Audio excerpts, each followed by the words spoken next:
नाभीच्या भास्करा हे तेज तुझे अपार. पददलितांच्या जीवनामधला नष्ट केला अंधार.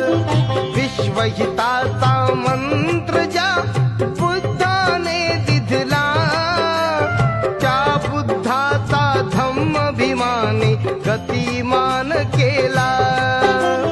जीर्ण रूढीला नष्ट